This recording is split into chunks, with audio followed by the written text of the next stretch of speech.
নমস্কার বন্ধুরা, আজকের অরণ্য বা জামাই ষষ্ঠী পূজা কিভাবে পালন করা হয়, নিয়মবিধি সব কিছুই দেখাবো।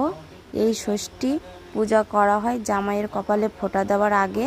ষষ্ঠী পূজা করা হয় সন্তানদের মঙ্গল কামনার জন্য, জামাই মেয়ের সম্পর্ক অটুট থাকার জন্য এই ষষ্ঠী পুজো প্রথমে করা হয়।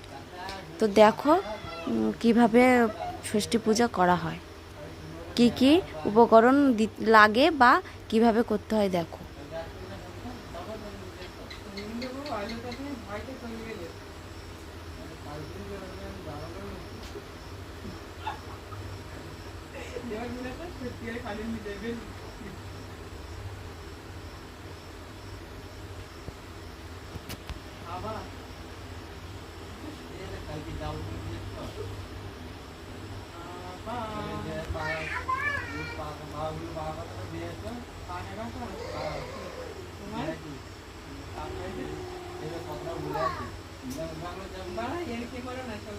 এখানে 6টা বট গাছের পাতা আছে, সিঁদুর লাগিয়ে নিচ্ছে ওপরে, একটা করে ফোঁটা দিতে হবে।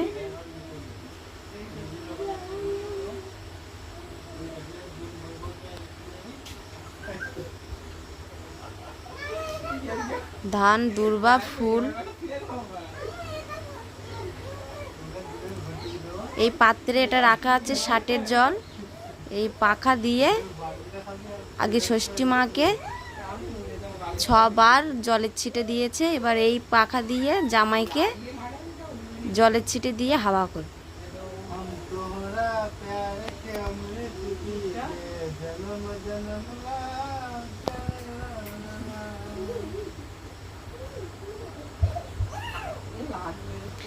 আর যে সন্তানের মা আছে তাকেও ওই জলের ছিটা দিতে হয়। পুজো হয়ে গেছে, এবার জামাইকে আশীর্বাদ করছে।